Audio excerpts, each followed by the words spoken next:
Good morning, dear students. Today we're going to start a new topic in neurology, hydrocephalus. Hydrocephalus is a condition commonly seen in children, and this uh, is a very easily observable uh, sign, that is enlarged head. That is what we mean by hydro, means water, and cephalus, that is water, increased water in the brain. So it is defined as a syndrome or sign resulting from disturbances in the dynamics of cerebrospinal fluid, that is CSF, which may be caused by several diseases. So dynamics means the movement of cerebrospinal fluid is affected. So going into understanding more about hydrocephalus, we have to understand about where the CSF is produced, how it is circulating, and the important system in which the CSF is produced and circulating is called as the ventricular system of the human brain. So as you can see in this figure, this blue colored structure is called as the ventricular system. We have on the superior part, you have two lateral ventricles. This is the left and this is the right lateral ventricle. It looks like an alien ship actually. So this is a you have to understand, it's a three-dimensional view, and this is the third ventricle, and then coming down you have the fourth ventricle, which is actually then continuing to form the central canal of the spinal cord. So basically you have this is the central part of the left ventricle, and then this is a left ventricle. This is then they drain to you see the red structures which is formed in the lateral ventricle, and then in the third ventricle, and also in the fourth ventricle. These are called as the choroid plexus, where the cerebrospinal fluid is produced. And the CSF mostly is present in the ventricular system as well as in the subarachnoid space, covering the whole brain and also covering the whole spinal cord till to the lower level, and covering the whole sacral, inside the vertebral, the thecal sac has the circulation of CSF. And then here you have the two lateral ventricles draining uh, uh, to the third ventricle, which is called as the foramen, the lateral this thing apertures, that is lateral interventricular foramina, or the foramen of Monro. And then you have the cerebral aqueduct. This is the cerebral aqueduct between which connecting foramina, connecting the aqueduct, which is aqueduct of Sylvius, otherwise called as connecting the third ventricle to the fourth ventricle. And then you have the lateral apertures in the fourth ventricle, also phenomena for flow of CSF, otherwise called as phenomena of Leschka. So the CSF normally is produced inside the ventricles and are circulating throughout the ventricular system.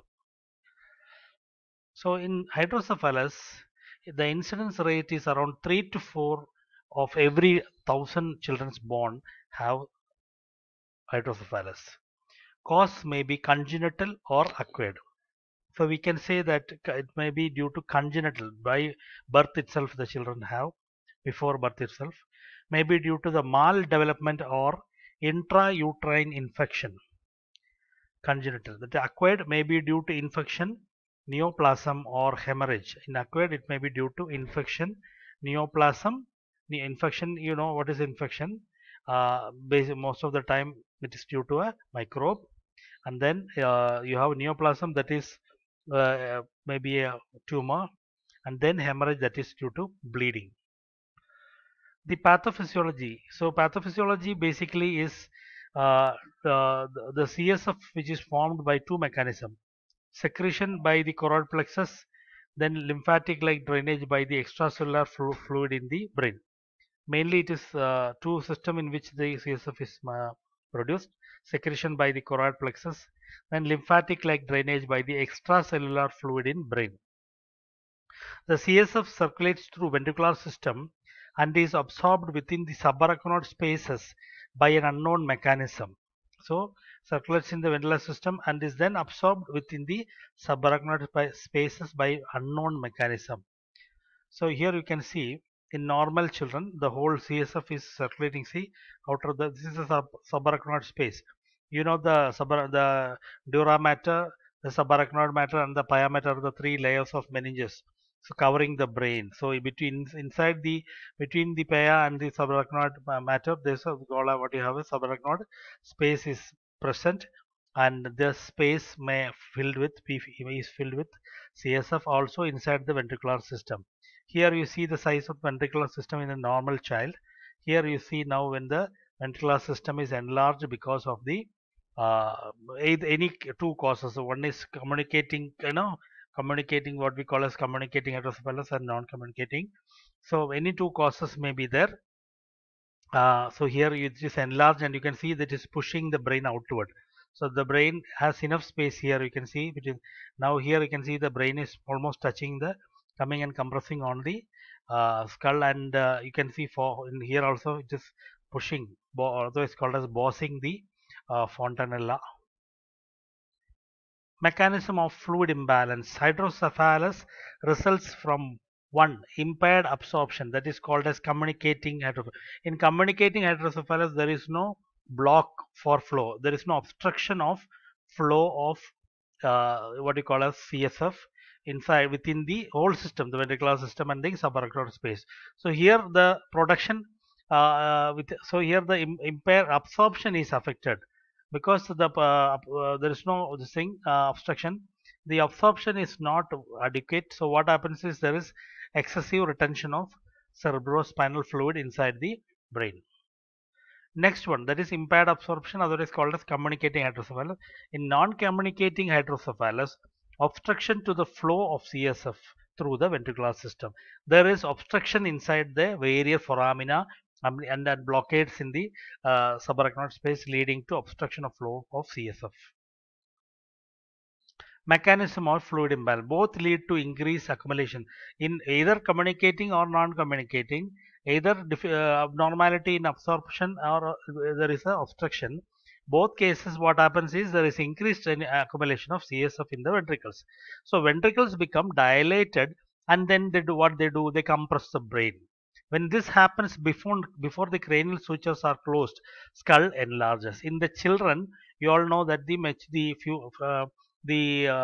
skull bones or the cranial bones are mostly not fused till the child's age is around 10 to, or at least you can say adolescent age, teenage.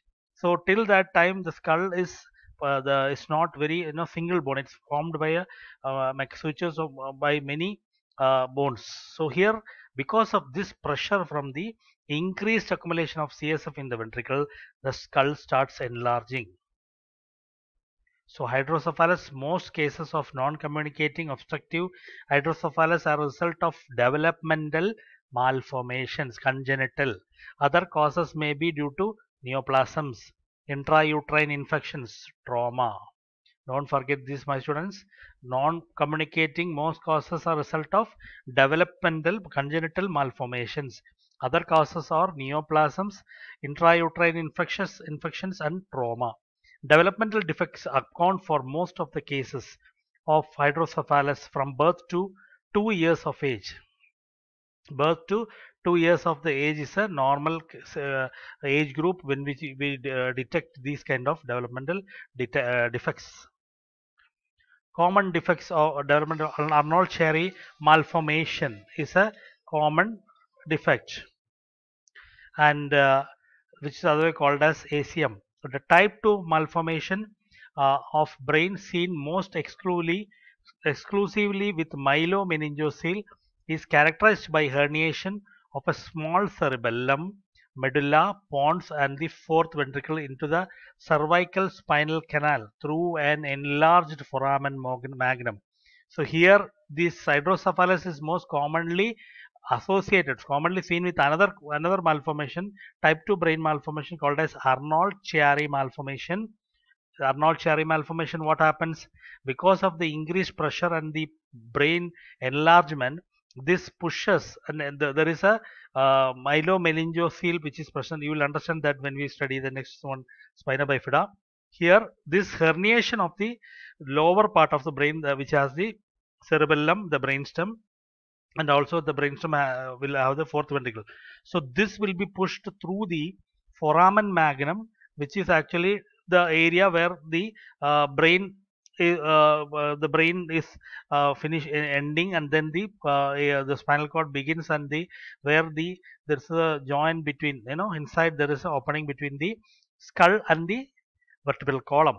So here, this through the foramen magnum, the herniation of the small cerebellum, medulla pons, and fourth ventricle into the cervical spinal canal. This is called as Arnold-Chiari malformation. Because of the enlarged brain, Arnold-Chiari malformation is also commonly seen with hydrocephalus.